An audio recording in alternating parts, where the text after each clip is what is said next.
Good morning, Evelyn. Good morning, Kate. How are you, Evelyn? Are you well? Yeah, I'm fine, thank you. How are you? It's lovely to hear your fabulousness. I can't see you yet. Oh, Yeah. look at the glamour of you. My goodness. Good morning, Evelyn. Lovely to see you. Are you well? Yeah, I'm all right. I'm surviving.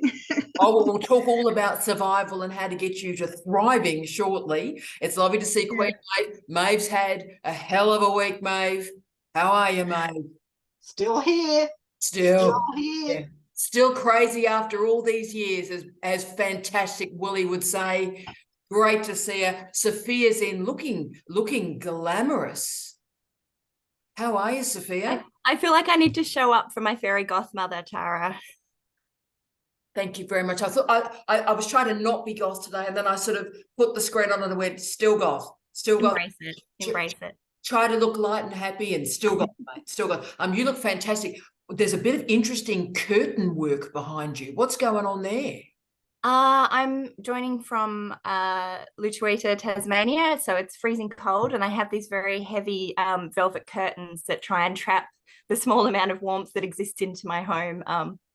They are very nice, Sophia. As you know, I've just come from Aotearoa, New Zealand, and we didn't have fantastic curtains like that. So I used to have, as Maeve used to remember, about 57 furs on, sort of looking like Mae West late in life, right? So, Sophia, you just keep looking magnificent there. And look, who else we've got? We've got Queen Kate in the house. Oh, she's a bit busy. You're a bit busy, Kate. You're on the phone. Are you well? Yeah, sound, Kate. Kate, sound. Click. Your sound is not. Oh, there she is. How are you? Saying it's freezing in Sydney. That's why I've got my Huggle hoodie on. Yes, I know. You're down with the young people, Kate. You always are. And we've had an exciting week, haven't we, Kate? One of our dearest friends in the universe, Queen Eunice's thesis. Yeah, she's just about home. She just messaged me, so she'll be logging in. Oh, I'm so excited. So, and college, I don't know what we'd like to talk about this week. And I should say, Arena, my darling, you are our heart. It's so wonderful to see you again. You are a delight. And good morning, good afternoon, good evening. Good evening. Good evening. The amazing thing, Irina, is it's so inspirational when you see the exam reports. And what's the story, Kate? Eunice went through she had multiple cancers, 2 universities, 14 years of hurt, and 7 supervisors. Yep. Much like me.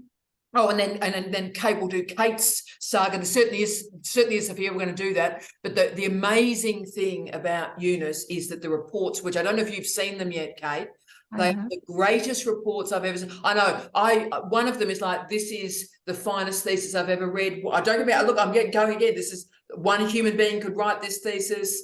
This is transformative of knowledge. The examiner expressed that her son had committed suicide, and she had this. Oh, it's the most amazing thing I've ever seen. So fantastic. So Kate, it's fantastic. And we've got Paul in, and we've got Queen Ali in. Ali, how are you, Angel? Oh, she's connecting to audio. And I should say, formerly colleagues, welcome to Digital Office Hours. Duh. And I'm excited. And this is really your space to do things. So Ali, good morning. Paul, good evening. With your family asleep. And Sophia, let's talk about something. What would you like to talk about, darling? I'm excited. Thank you. So the short question is, I'd love to hear your thoughts on what minor corrections actually means. And the longer context to that is that I've received my examiner's reports. Thank you. So I got 1 straight through, no corrections, which is lovely. But one has a very long list of corrections, and I've been told to select which ones I'm going to address within the scope of minor corrections. But I haven't been given any guidance about what that exactly means. So I was hoping you might be able to. I am so there to give you guidance. No, I'm so there to talk about this because examiners are everything. I saw Maeve's face originally go, oh, this is going to be good. Right. So because I have very clear ideas about examination. So let's all talk about it. So don't think it's just me randomly talking because I'm just a hashtag random. But let's go into it from my perspective first, and then we'll open up, Sophia. So the whole point of a PhD is the examiners. So we need to, as I always say, start with the end in mind, right? Good morning, Mary, lovely to see you. So we need to start with the end in mind. So it's all about the examiners. It's not about the supervisors. It's not about anything else. It is about the examiners. So therefore, and that's why you need the best in the world. We go through all sorts of, they mustn't have a conflict of interest. They must be experts in their field, because it's all about the examiners. So at this point, firstly, congratulations on the 1 or the A. They are incredibly rare, and they demonstrate that this is a work of excellence, and the examiner was with you and they followed you through and they loved it. And that shows it can be published. It shows it can be a scholarly monograph. You're winning. So that's great. And minor corrections, the other colleague gave a 2 or a B in many systems. Now, can I say well over 90% of PhDs have minor or major corrections. So if you get what's called a clean result, a double A or a double 1, you're in a tiny, tiny number, okay? So minor corrections are very, very common. The problem is, Sophia, is that examiners and examination is a very unregulated or under-regulated experience. So examiners, particularly senior people, come in going, I know what I'm doing. They don't read the regulations of the particular university because they know, because they're experts, right? So they come in, and minor corrections are common. One of my favourite people in the universe, some of you may know her, Dr. Leanne McRae, she got minor correction, she got a B, and the examiner said the minor correction is there is not enough Madonna in this thesis. Now, there was no mention of Madonna because it wasn't on Madonna, you know. But the point is, I wish I was joking. It's a story we've told for years, for decades. So, Sophia, the point is, and this is a great example, the thesis was not on Madonna, it was on popular popular culture. But the examiner asked for that. So Leanne then went through and made sure that where it was appropriate all the way through, there was like, you know, Madonna has, you know, her sex book had come out. So in terms of sex and erotica methodology in popular culture, Madonna could be of influence here, reference sex book, right? So Sophia, you can't ignore an examiner's corrections. So that's where I'm heading. So Sophia, it's not a matter of you're sitting, you're having a gin and tonic and going, well, I like that correction, I don't like that correction. You can't not like a correction because the examiners have given it. Doesn't mean you agree with the corrections at all. And that's the difference, Sophia, between making a correction and addressing the examiner's comments. And addressing means if they've gone, this reference needs to be there, and you're going, well, I read that, and you know what, it wasn't appropriate. Put it in, but put it in the literature review and state, this particular scholar has offered a commentary on this issue and reference it. It's not appropriate to this thesis in terms of the argument, but I acknowledge his intellectual contribution.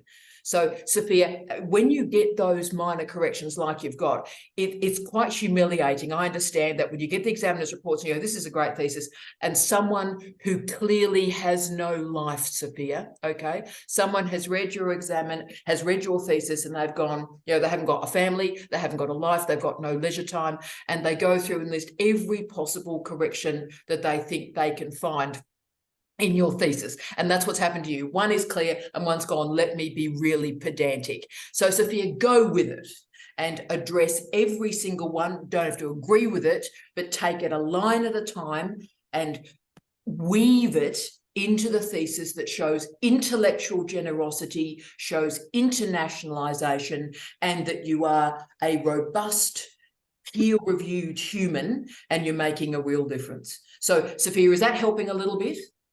It is. Thank you very much. And I love the idea of being a peer-reviewed human. I'm being accepted by my peers as a human. That's very encouraging. Well, look, I try and wander through life as a peer review human. I was in T2 in Darwin last week, and I clearly got a peer review walking into T2, can I say. I got reviewed very strongly, Sophia, unbelievably so, yes. I was not goth enough for the woman in T2 Darwin. She had a whole corset thing going on, and it was serious. So Sophia, the point is, congratulations, remarkable. I know it feels a little bit affronting when you read a B or a number 2 minor corrections like that, but no, I was terribly grateful. It just the phrase within the scope of minor corrections was something that was very non-specific. Yeah. So yeah, and thank you for giving some clarity around that, Tara. Oh, and Sophia, it is, you've heard me say PhD examination is a dark art. So what some people call minor corrections, so for example, there's not enough Madonna in the thesis, right? One correction, that's a minor correction. You know, for some people, you read some lists of examiners and they've given it a minor, they've given it a B or a 2, and you're going, most people would make that a major correction. And indeed, some people would have made that a revise and resubmit, right? So it really is, it's in the subjectivity and the gift of the examiner, which is why we, people in my sort of position, spend so much time digitally stalking the examiners to make sure that they're ethical, reasonable humans, rather than having meth with their morning coffee, right? Because they're not good exam reports to read. Post-meth, they're fun ones. Yeah. Good on you. Now, has anyone got anything to say about Adrian? Great to see you, mate. Fantastic haircut. What a haircut, Adrian. That's a Manchester haircut, that one. How you going, mate? Yeah, good, thanks. Yourself? Oh, great, mate. Now, you came in, we were just talking with Sophia about examination and examiner corrections. What's your vibe on examiners and examination corrections, mate? This is actually the first time I've been privy to any discussion about examiners, apart from my supervisor sort of saying, "Oh, these might be your examiners." So this is great. Really, really good to hear, because I'm kind of bit past halfway through my PhD, so yeah. Oh, Adrian, that's amazing, mate. What I do with my students right at the start, so I traumatize my students early. I get them to imagine their dream examiners and put them on post-it notes and put them in their office to scare them on a daily basis. But the reason I do that, Adrian, is so that they're writing to an audience. Yes. So we get all really focused on the relationship between the student and the supervisor, right? And actually, that don't matter too much, because the one thing you can guarantee is that the supervisor won't be marking your thesis. So everything we focus on the examiner. So good luck, mate. What's your field, mate? What area are you working in? Good question. I'm an artist, and I basically, yeah, I'm an artist, and I'm just trying to think about how to put this best, because I've explained it in a number of different ways, and I want to keep it really short. But basically, I am doing a collaborative study on illustration, and you might have, I sent you an email maybe a couple of weeks ago, and I've been away, but yeah, basically I'm collaborating with a Samoan artist who invited me to illustrate a book on Samoan legends, and I'm talking about that collaborative process. And Adrian, I remember that email well. That was good. One of the first ones I got. That was tremendous. So remember I said to you, I'm sort of slightly obsessed. If I had my life over again, I would be working much more strongly in Pacifica and in Pacific creative industries and cultural industries. Awesome. So it's a big thing for me. So Adrian, that's a tremendous thesis. And in many ways, I'd imagine you're going to be having examiners from the University of the Pacific. You're going to be having Pacifica, Fijian, Samoan examiners. So that's incredibly important in terms of methodology and your reference list. And that's just incredibly exciting. Oh, that's good to hear too, because yeah, I just have been working on getting a Samoan supervisor on board, apart from my collaborator, who's kind of like she's like a supervisor as well. So yeah. Oh yeah, no, as I only look at you like this because I'm just filled with absolute envy, because if I had my life over again, I'd probably live in Samoa, to be honest with you. I would just live in Samoa. Oh, beautiful place. Yeah. Oh mate, it is. Oh, so you're a legend, Adrian. So the examination conversation has helped you a little bit. And look, we should go, as you can see, this very attractive woman wearing white. Eunice has joined us, and I must not get emotional. Eunice, congratulations. Eunice's examiner reports came in this week. They are the finest examiner reports I've ever seen. Now, Eunice, we're talking with colleagues about the examination process. As someone who literally has just gone through it, what would you say to people on that journey, darling? make sure you remember how to log in to Inspire. to the portal, yeah.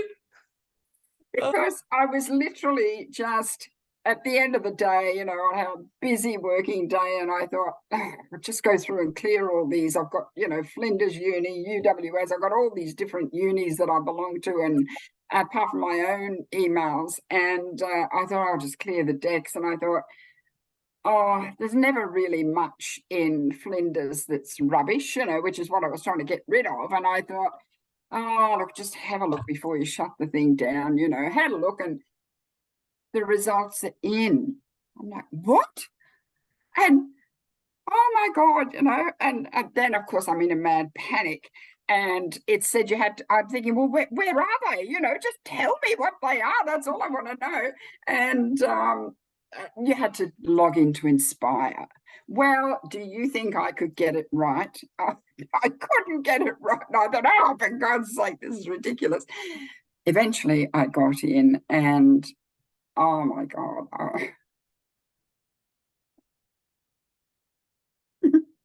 Yeah. You're going to start me off again. Yeah. Oh, baby, let's just The all whole night, I couldn't talk to anybody. Yes. So they are that good. While Eunice is getting herself together, you know, when anybody ever says why a PhD matters, and oh, look, it doesn't matter that much. We had that dreadful article in The Conversation this week that Eunice and I were also talking about, where someone said, oh, look, well, you know, the employability of a PhD, and only 89% of PhD students have this sort of job in this particular time, right?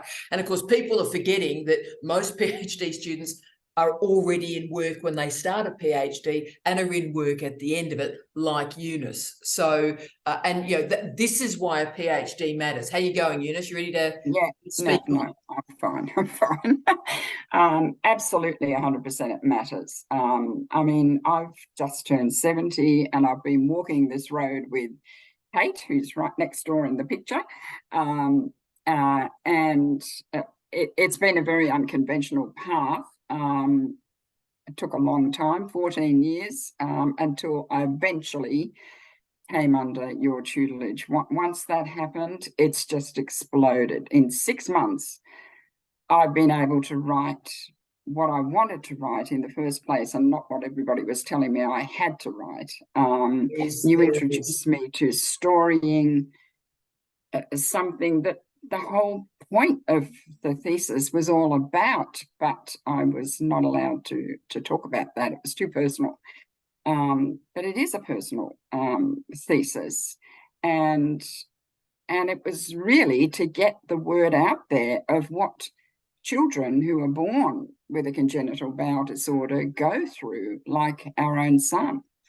And as a nurse and a mother, and starting a support group for these kids, I sort of had I thought, a well-rounded view of what goes on behind the scenes, whereas the education system, the hospital system, which is exactly what one of the examiners, gosh, what an amazing report, what an amazing woman. She talked about her own experience of those kind of systems, not understanding what goes on behind the scenes. So my thesis was not about, I don't want a job. I am working flat out. I'm full-time in my job. I don't need a job. I was doing it because, to me, the inside story of what goes on behind closed doors needed to be told for these kids. Their lives matter. And look, I hope you are seeing, Eunice, Evelyn's amazing face, Adrian's amazing face. This is inspirational about why we're doing it. So when we're having a difficult day, remembering what great research, what a great PhD can do is simply stunning. And Mary, I see your comment. Do you two want to meet each other properly? So Mary, Eunice, Eunice, Mary. Mary, do you want to say hi? Yes, Mary. Fantastic, Mary. Say hi, Mary. Hello. Hello, Eunice, and also hello, Kate. You both really inspire me. I'm 65 and I'm starting a master's by research this year, and after that, I plan to do a PhD after that. So you two have definitely inspired me and thought, yes, I can do this. You certainly can. You certainly can. And Mary, have you got any questions of Eunice and Kate? Anything that are you feeling like the system is working against you? Because this helps me at CDU. Do you feel the system isn't helping you or facilitating your movement, Mary? Look, it did take me a very long time to really find a university to do my research to start with. And then to get confirmed as a master's candidate, it took me about 14 months. Wow. And at some stage, I'm doing a really difficult topic anyway, so I thought it could be that, push back, because it's about a colonial massacre in Western Australia in a very yes. popular seaside resort in Western Australia. But then towards the end of it, I started thinking, I think they just think I'm too old. Yes, yes. They don't think I can do it. That's what I started to think in the end. Experience, your life experience that brings it, brings everything to it. Yeah. And Mary, I'll tell you what. Don't give up. Don't give up. I won't. I think I'm at about 192 PhD student completions at this point, and I think about a third of them now have been over the age of 65. They have been students that have changed my life, and they haven't been doing it sort of as what's often called a lifestyle doctorate, or what's that other dreadful phrase, Eunice? A bucket list thesis. What's the stuff? Right, okay. These people have kicked on. These people keep going and formed consultancy careers, gone into academic life, worked with SMEs. So it's then kicked up the next stage of their professional as much as personal life. I do think if you're older, see, I'm semi-retired now, and I don't know if I would have had the time to do it before, but now I have the time to spend on doing the research, and I'm really enjoying it as well. I think as you get older, you enjoy things a lot more because you have more time and you have more experience. You're less worried and underconfident about life. You know where you are in life and what your skills are. And you can just really devote yourself to something that does require this huge amount of work. And commitment. I can see Adrian's face. Adrian, this is quite inspiring. Who knew we'd be having this on Friday morning, mate? But I mean, it is inspiring, isn't it? No, it's wonderful. Wonderful to hear. Really, really encouraging. And I'm just, really inspired. Oh, astonishing. We should go to Evelyn too, who's been watching this very closely. So Evelyn, how are you traveling on this? Tell us a little bit more about you and your circumstance, darling. I finished my PhD a few years ago, and Tara, you inspired me. I couldn't have survived without you. So I understand all that. I work in HE now. But as you have asked, I feel like uni is working against me. I just reduced my research time. I've tried a few projects. No, you can't do that. No, you can't do that. And how do you keep motivated in such an environment? Oh, so what's happening, darling? They're actually they're saying you can't do this type of research, or they're truncating the time that's available. What's happening, Evelyn? What happened last year? I was told, you need to do more research. So I was planning for it and doing some, but now they changed my research time. They told me next year you should do knowledge exchange. And I was just about talking to another university in Kenya in a collaborative research. So it was quite an embarrassing situation. I had to go to, sorry, I can't do this. And I've also tried to go to a few conferences. No, you can't do that. And it's getting quite toxic. And it's a time when I've seen last year, my colleagues were made redundant and they still don't have jobs. So you can't just jump out of the ship, but it's really getting toxic. No. So Evelyn, I can help you on that, because obviously I've worked in 10 universities, in 10 cities, in 4 countries, and I have seen so much toxicity that I just sort of swim through sulfuric acid, right? So I've been in exactly the circumstances that you're talking about. And as you rightly said, the tragedy of international higher education is that toxicity and cruelty and brutality and brittleness is getting worse. So I have a few strategies in place. Firstly, you keep being with us. So communities of good, ethical, decent people, caring for each other, meeting everybody as you're all meeting each other today. As things happen, help each other. So good, ethical, decent people can create a different way of doing higher education. And that's the first thing I've always done. I've had some amazing friends in my life, and you've met a lot of them through all these videos on the way through, but I've known them for 30 years. So when something goes wrong, there's all these alternative pathways to move through it. So Evelyn will help you do that. The second thing I would say to you, Evelyn, and I've had to do this for 20 years, is control what you can control. So know that the system, the system doesn't want you to be a successful researcher, right? There are particular groups in our culture that they want to be teaching, just teach, just do knowledge exchange, just do scholarship, don't do research. Do not give them that satisfaction, Evelyn. You are a great human being. You are a great researcher. So you know what? Claw out 1 hour a day for me.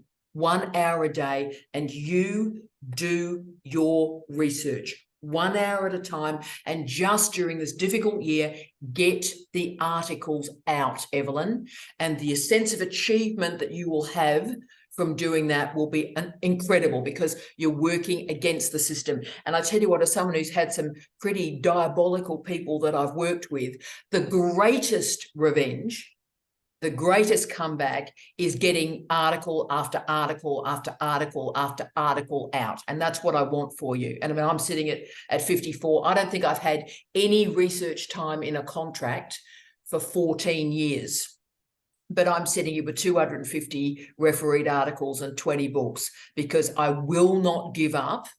And I will not give people the satisfaction that, they may take my heart and my soul. That's the nature of capitalism. We all end up these soulless workers moving through, but they cannot take all my time. So I get up early in the morning and I do an hour and a half on research every morning, and then work a good hard day. But that hour and a half is mine to be my best self. And you can do that, Evelyn. Thank you. Thank you so much. You can, but darling, you've got us now. So just cleave a little bit of time. They're not going to help you, darling. Evelyn, you just got to realize they're not going to help you. And you have to toughen up, princess. Use all of us. I'll help you. And just one article at a time, keep moving forward. Well said. I will. Oh, now maybe you straight in there. I could see Eunice getting ready to get that scholarly monograph out for Rutledge, as we've talked about. Maeve, Evelyn's gone through quite a time by the sounds of that, mate. Yeah, definitely. And when I was having difficulties, it was belonging to between one set of supervisors and another. It was just holding on, but being in intellectual communities, I wasn't in a space where I was thinking of continuing to research. But what I did, and I'm not offering this, do what Tara says, but what I actually did, I realize now, and Jamie is my other supervisor and he helped point this out to me, is that I was thinking the whole way through when I wasn't able to be as active as I wanted in the area. So when I came back and I was offered Tara and Jamie, but I sought them out. I asked them, will you help me? I'm totally stuffed to do it. And stuffed. Yeah. And they said yes. And that was sort of blessings from the universe, if you like. But either way, I was hanging on like nothing on earth. People were asking me to leave the university I was at. People were asking me to leave the scholarship that I had. And I just said, well, I'd like a bigger extension, or like, I just totally did not and would not give in. And I think adding to the thread of, myself as a mature learner, the thing that we bring is that we could say toughness, but I'm sure that's the resilience is what I was thinking of, is like a disputed word, or we could say grit, which Gail mentioned last week. But whatever contentious word we want to say, you've already been knocked down in life before. You already know how to get back up. And this is actually, Evelyn, if you can turn it around and see it as testing your mettle, no doubt you already have incredible strength, or you wouldn't have already got your PhD and already survived it. So, but my add-on to that is see it as testing and strengthening your mettle, because either way you're going to do what's yours to do. So I completely concur, and I think I use my getting up early for exercise. And I think it's equally valid with getting up and doing, you know, your research. And I mean, that's equal too. I do my research in the day. I'm currently being paid to do that, which is a great privilege. But I use it to do exercise. And in fact, I went swimming this morning after a very tough week, because I need me to be well enough to complete my tasks. There it is. Yeah. And that's the other part of being a mature age learner. Yeah. I need me to be well, because that is what's going to get me through. Pay yourself first. Absolutely. And we'll go to wonderful Irina in a second too, and beautiful Jane, because I know they've been on a journey too. But I see a certain very attractive physicist put his hand up. Now, if he's not married, I'm going to be grabbing him shortly. Professor Quentin, did you have something to add to this conversation, sir? I did. Thank you. I have one of these.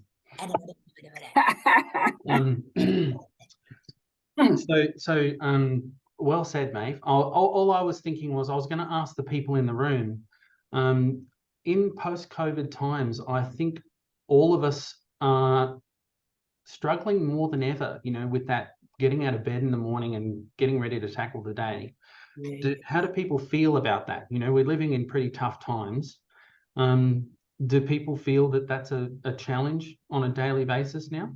Look, that's interesting. I see Paul's on the call, our legendary Paul. It's 2:30 in the morning, and I know he's probably got it down low because his family are asleep. Paul, how have you found the transition post-COVID? Can you speak, mate? I can, yeah, not too bad. I can be quiet. Yeah, mate. Yeah, so how have you found it? Because obviously post-thesis, now doing incredible research. How have you found the transition post-COVID to just keep going? Yeah, tough. I mean, I work within performing arts and theatre, which is had a real tough time post-COVID. And I think any cultural arts has really struggled post-COVID. And in Britain, God bless our government, they're not helping us right now. So that's been tough. And I think actually a lot of industry performers are looking to join academia and other industries to kind of get some more stable work. Yes. So that's been interesting. There's been an influx of associate lecturers, guest lecturers join our department to kind of get stability and work through, you know, there's been almost pop-up communities of practice to kind of assist and enable and help with that, which has been really good. And, you know, that's partly what I've been doing, is facilitating those communities of practice to assist the conversations and discussions that need to be had right now around that stuff. Oh, that's really powerful. So that's also about the portfolio careers too, because that's the consequence too. The full-time permanent work, that's gone for everybody. And so then trying to breathe through and make a living, create housing security, family security, food security, these are crucial issues. Yeah. Wow. Yeah. And Paul's raised the notion of community, which is why it's important that we as a group keep trying to care for each other and, you know, motivating and sharing. Oh, absolutely, Jamie, darling. And look, I will go to Irene if I can. How are you, my darling? Rena, darling, are you there? Me? How are yes, you little bugger. How are you, Irina? You well? You worried us last week. How are you this week? The same. The same. Oh, Yeah. what? So yeah, talk to me. We're going through some movement with the department that that really got to me because this was my first move, and I had I ended a personal relationship of 11 years. I had to move, and yeah. Oh, darling. Oh, this is just horrific for you. But darling, we are here. What can be of use to you? What could help you? I don't know, maybe I was looking on doctoral body or PhD body, something like that, something like you're doing in half an hour, and to motivate, I don't know, somebody to write as well. Yeah. Irina, darling, pop your email down. I'll grab it up as well. And if we can then you've got a group of people, darling, you can talk with, and because all this stuff's going on, the relationship stuff is diabolical and dreadful enough as it is. And it's so common in a research career that, a partner is lost. I can see Paul getting upset. I'm upset.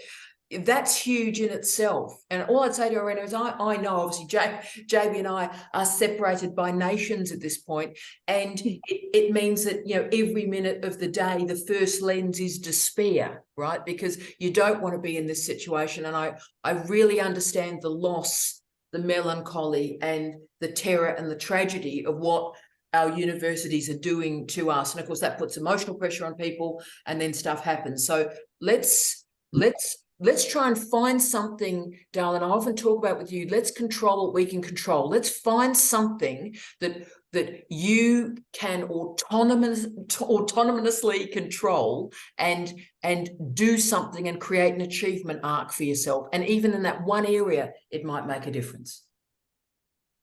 Yeah, perfect. Oh, darling. So Sophia's straight in. Talk to me, darling Sophia. Let's see if we can help Irina. Yeah, I just wanted to share, Irina, I had, you talked about restructuring, and I was moved between 4 different departments in the course of my PhD, and I had 7 changes to my supervision. So I really, I feel for you. And I just wanted to share that something that was really helpful for me was the postgraduate association sort of little subsection of some professional memberships. So for me, the Japan Studies Association had a really active postgraduate sort of subdivision, and we would do a monthly Zoom that was so supportive through COVID, particularly when we were all unable to conference in person. And we often sort of talked about those kind of struggles and helped each other, shared advice that we had. So Tara's obviously going to help you find a PhD buddy, but also, don't be shy about those associations, because they do exist for a reason, and they do have that kind of specific expertise in the field. So they'll be a specific practical help, hopefully. Sorry to barge in. It was a lot for me because I'm a physician. I moved to another country. Here I'm only doing research, and I miss the being a physician. This is one thing. Then my personal relationship ended. Then the department got restructured, and basically I'm the only person that is. And I miss the social connection which I had with the patients, with my boyfriend before, and there were some things that added up lately. So, well, I tell you lean on us. Please, you lean on us every week, every day. You lean on us, okay? And as I said, I understand, and some colleagues know this, because I've had to move through all these damn nations. I can't tell you how often I apologize if I get upset, where I've landed in a place where I don't know anybody. I've landed in a place, academic world travel, and I've landed in some pretty diabolical sort of temporary accommodation, and you're going, this is absolutely dreadful. And I've just landed, sat on the bed and just sobbed, just wept. Are you with me? Yeah. And just going, this, I don't know if I can do this. And all I'd say to you is every one of those times it was tough, but it did get better. Actually, what motivated me is your personal story, that you had a toxic relationship as well before, and that you share with us during your post, and made me to end that relationship that was physically and hurting me and psychologically and everything. Yes. Yeah. Yeah. And yeah, you told about how you went through different living situations like I am now, and Exactly. yeah, I had a life in my country which was a normal life, and here I started from bottom, and people notice me that I did a lot of good things here, but still, yeah. Well, darling, hard. you've got us, and our job is to center you once more and to provide a context of love and support and kindness around you to confirm every single minute of every single day that you matter. Okay, so we have got you by the hand, and if you're having one of those moments where you're feeling isolated, remember there's a group of people who have you by the hand, and we are walking with you. We are here, okay? We are here. We're not going anywhere. Okay? Oh, Thank you. sweetheart. Oh my goodness me. You're just amazing. You're just amazing. Can I go to the legendary Edwin? Because once more, I think we've got Edwin twice. We've got Edwin and Edwin's phone. So let's see if we can talk. Edwin, how are you, mate?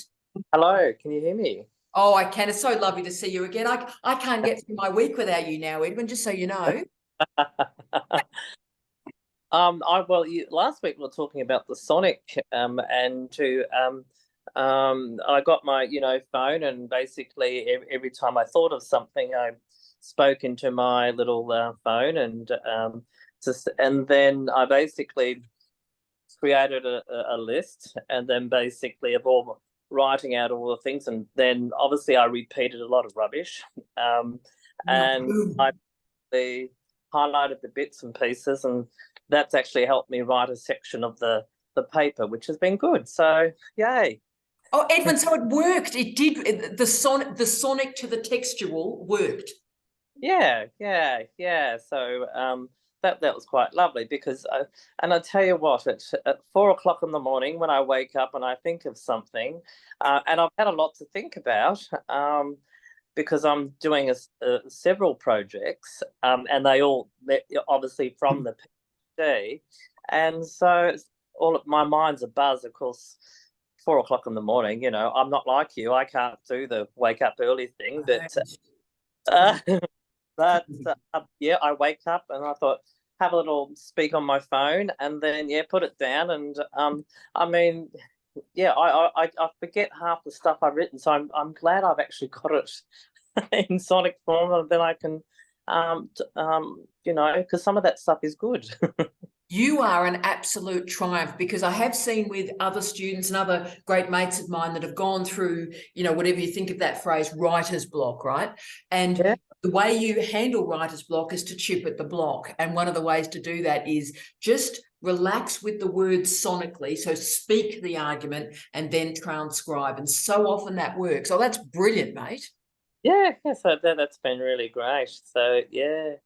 And I just want to say, I sort of relate to the grief that you can have. That I certainly during the PhD, as I said, we had the marriage equality, and so my topic was gay men and type 2 diabetes. Yes. That really affected me, and of course I had the poster in my office, and the marriage equality poster, and that was ripped down from my thing, and then so he's feeling sad about that, and then I had 4 people die in my life, all in the 1 year.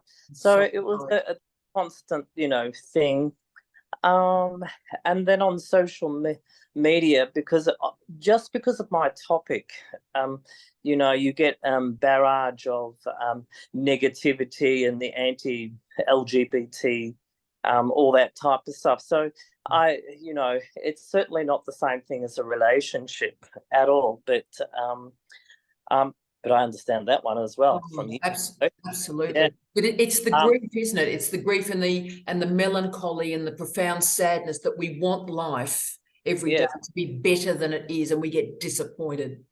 Yeah, that's right. And so I think the things that sort of got me through is I just had to, because I think you did some videos on you got to make appointments with yourself.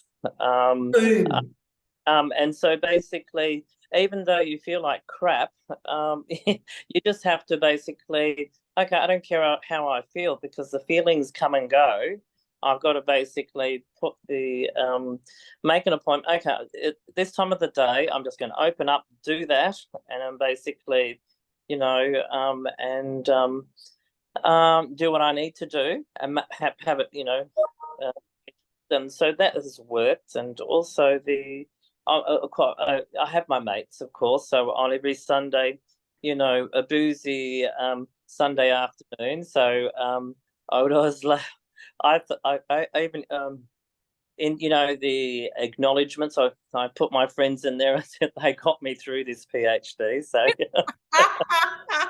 that is brilliant, Edwin. Absolutely brilliant. But there's no doubt that making that appointment with yourself is dead crucial. I've certainly, that's, if I've got any rationale for any inverted commas success I've ever had, it's that. And of course, I got that, Edwin, from Benny from ABBA, obviously, because yes, obviously, because Benny, of course, made a decision when he was writing songs that every day he would sit at the piano, even if he wasn't inspired, because he said, I'm not going to write a great song if I'm not sitting at the piano. So I'm going to sit at the piano. And he would sit 9 to 5 and, you know, Dancing Queen emerged. So he transformed our lives, basically. I love it. So that's, I'll never do a Dancing Queen, but, you know, I will aspire to those lofty heights, mate. I love it. Yeah. You're a star, mate. The other thing is that basically, isn't it great that when you're with the PhD, you put it out there, you know, and you think, oh, well, that'll be the last I see of that, and I'll move on. And then people read it. And I was invited to present at a conference, and that just tickled me pink to think that someone's read that and then basically has invited me to talk about my research. I was absolutely wonderful. And I got an email this morning. One of my jobs I do is basically I run a 3-day workshop on, it's called Comprehensive Assessment of the Older Person. And one of the sections in it is about psychosocial issues, and it talks about sexuality. And it's only a very tiny section. Wow. So, you know, and the students give feedback. They all love it because it's a great workshop. But then they've got back to me and said, well, they've actually read all your evaluations, Edwin, and they've put on, they need more training on LGBTQIA. And I was absolutely thrilled with that. And what's going on there?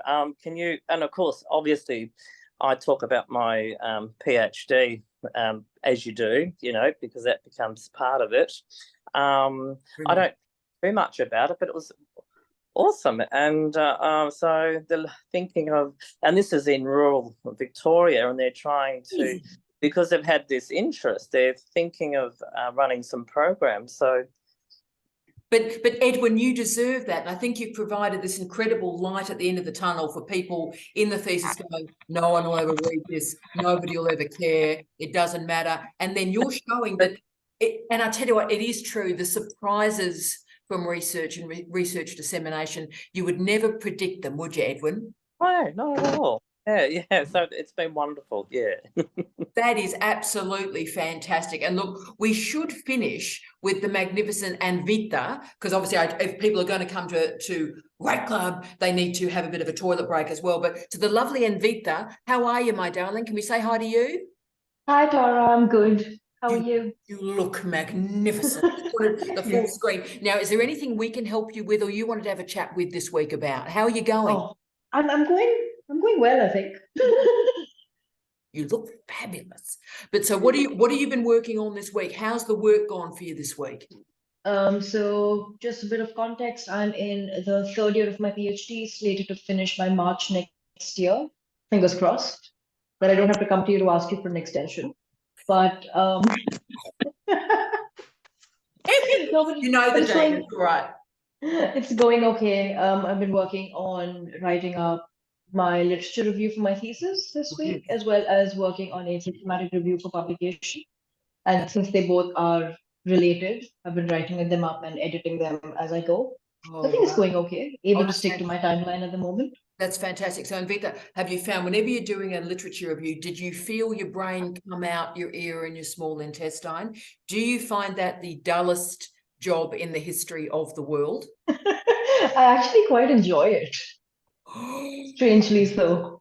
Do you like dentistry as well? Do you like going to the dentist and the physio? I am a dentist. You are there it is. There it is. Colleagues, there it is. I knew that was a thing. That's a thing. I encourage her, Eunice. Do not encourage her. So, but is it because you like the routine of it? So in other words, here's, and it's got these sort of micro achievements. I've done this bit of the literature review. The next one, it's the micro achievements. It is. It definitely is.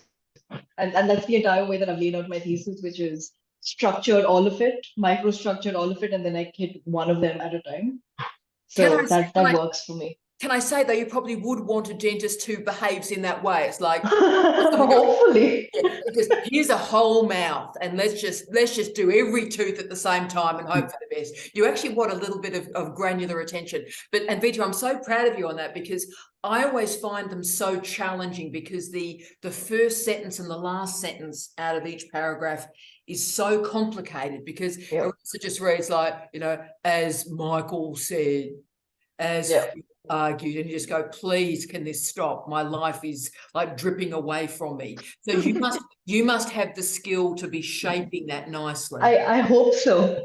In my head, it all works well, but sometimes when I sit back and I read it, it does seem as, you know, Michael said X, Y, and Z, and then, you know, the other author said X, Y, and Z. But sometimes it's just about finding that link, which I do struggle with at times, but there it is. It comes with the drafting, I think, my love, when you focus on that first and that last sentence. So it does. I thought you've inspired me, so I'm not going to complain anymore. I'm not going to. I'm just going to, when I have to do, because I'm finishing off my piece with wonderful Eunice and Kate. So when I'm doing the work, I'll just think of you and think of dentistry and just go, toughen up, Princess Tara, just toughen up.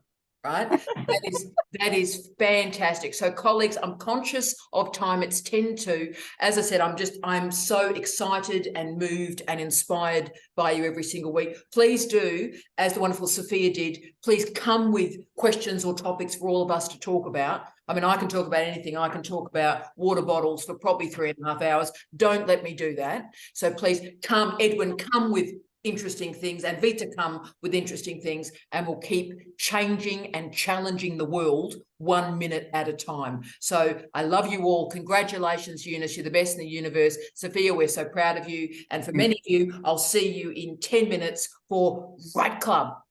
See you soon. Take care. Love you all. Have a wonderful week. Bye. Bless you. Fantastic.